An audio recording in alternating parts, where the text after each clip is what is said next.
Mes professeurs ils m'ont dit c'est bien, je vais pouvoir mettre sur mon CV que j'ai eu une élève oscarisée.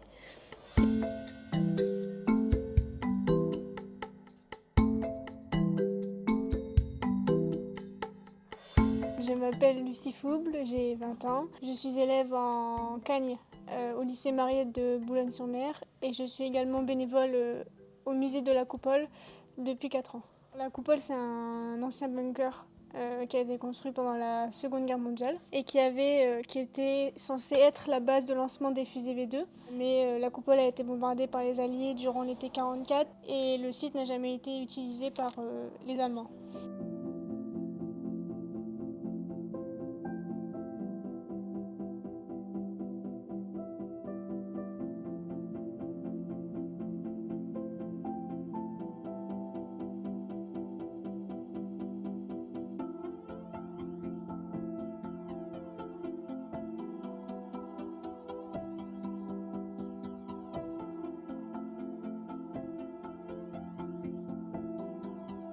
Quand j'étais en classe de 3e, ma professeure d'histoire a fait le cours sur la Seconde Guerre mondiale et sur les déportations. À ce moment-là, je me suis dit que je voulais travailler dans le domaine de l'histoire. Et donc du coup, quand j'ai eu 16 ans, j'ai postulé pour un emploi saisonnier à la Coupole au mois de juillet. C'est à 16 ans que j'ai découvert le projet du livre des 9000 déportés de France à Mittelbau-Dora, dirigé par Laurent Thierry et publié en 2020 aux éditions du Cherche-Midi.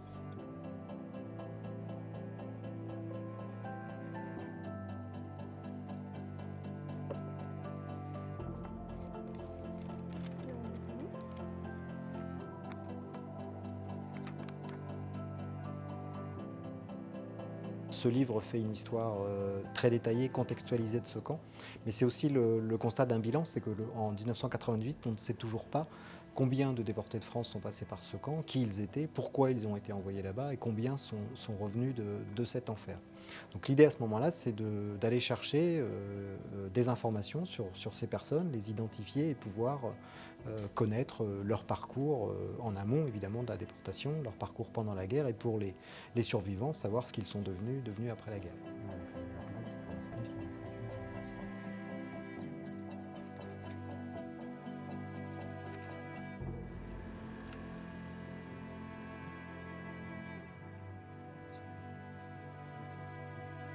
L'implication de Lucie, elle a d'abord été pour notamment faire les demandes auprès des mairies, d'état civil, pour obtenir les actes de naissance des déportés qui sont rentrés, parce qu'on avait besoin de ces informations pour les transmettre aux différents auteurs. Et la rencontre avec les autres auteurs, le travail avec les bénévoles nous l'avons amené à lui proposer d'écrire quelques notices biographiques pour le dictionnaire. Le cas de Lucie est assez emblématique, mais c'était important aussi pour nous de montrer que des étudiants, des collégiens ou des lycéens pouvaient aussi participer à ce projet.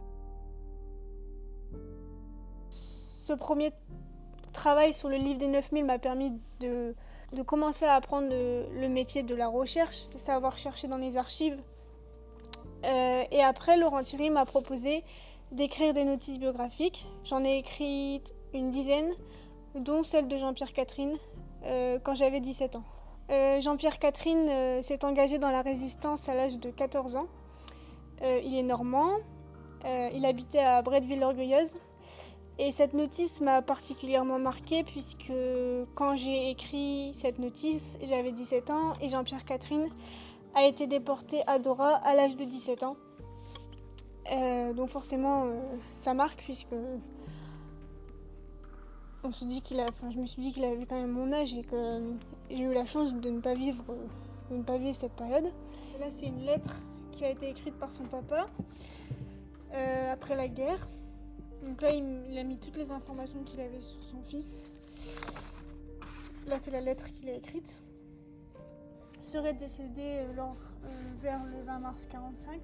J'ai écrit sa notice à partir de documents d'archives et après, j'ai eu la chance de rencontrer un membre de sa famille, donc sa petite sœur, Colette Marin-Catherine, qui a pu m'apporter des informations supplémentaires, me montrer des objets ayant appartenu à Jean-Pierre Catherine, notamment une règle d'école, puisque Jean-Pierre Catherine a été arrêté en pleine classe le 15 juin 1943 pour avoir fleuri un monument aux morts à l'occasion du 11 novembre 1942, et forcément les Allemands interdisaient ce genre de manifestations patriotiques.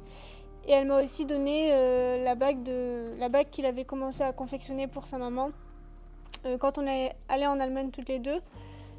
Et donc du coup c'est pour ça que cette notice m'a particulièrement marquée, puisqu'il y a eu tout l'aventure après qui fait que j'ai pu l'enrichir et aller au-delà du travail d'écriture.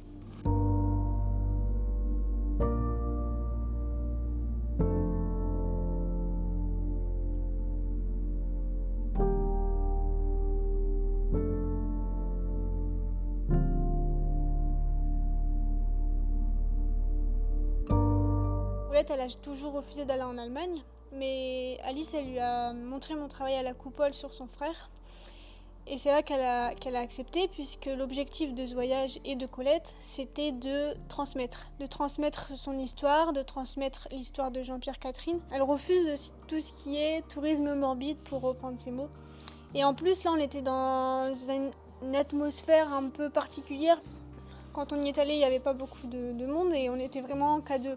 C'était pas un voyage organisé avec 40 personnes. Donc elle avait vraiment le temps de me parler. Et quand vous êtes entrée dans la résistance, Oui. est-ce que vous êtes entrée comme ça spontanément? Donc entrer dans la résistance. Puis tu sais, faut pas dire qu'on rentre dans la résistance comme si on rentre dans une banque en disant bonjour, ouvrez-moi un compte résistant. Ça tient pas debout, ça. Pour Colette, venir à Dora, elle a vraiment vu partir son frère.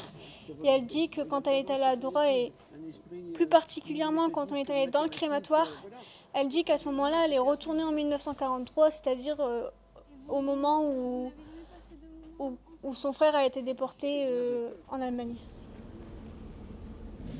C'est là-bas que Jean-Pierre Catherine est arrivé le 11 février 1945. Le bout de la Voilà. voie de chemin de fer, c'est là qu'il débarquait.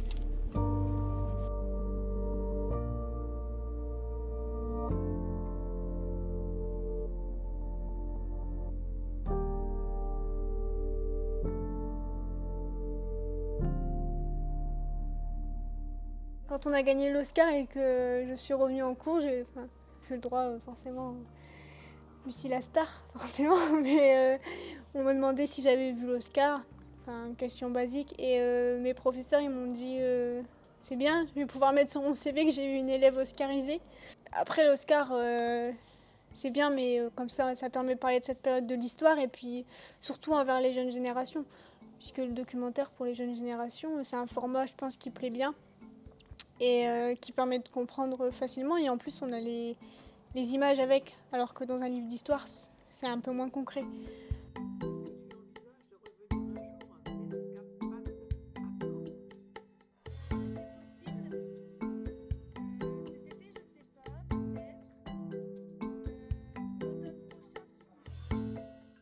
Avant le confinement, elle est venue, on a fait une escapade toutes les deux, on a baladé la ville de Caen, on s'est tapé un petit restaurant. Non, voilà, elle le dit d'ailleurs.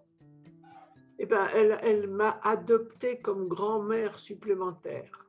Dites-vous bien que les réalisateurs n'auraient pas fait le film sans la documentation sur Jean-Pierre, puisque le film, il était destiné à honorer la mémoire de Jean-Pierre. Pour l'instant, je fais encore un an de prépa l'année prochaine. Une lettre assez mal élevée et qui, elle, dit « Nous t'embrassons, ma chérie ». À bientôt. Rencontrer Colette, ça m'a permis de rencontrer pour la première fois un témoin de cette période, puisque jusqu'alors, je n'avais pas eu la chance de pouvoir poser des questions et aussi de parler à quelqu'un qui avait vécu cette période de façon aussi intime. On arrive à un moment où on n'aura plus du tout de témoins de cette période, et donc on sera des témoins des témoins. Donc c'est pour ça qu'il faut recueillir les témoignages des derniers survivants des déportations ou de la Seconde Guerre mondiale en général, pour pouvoir ensuite les raconter aux générations suivantes qui raconteront aux générations encore d'après. Et le passage de la bague dans le documentaire, je pense qu'il symbolise vachement et très bien la transmission intergénérationnelle.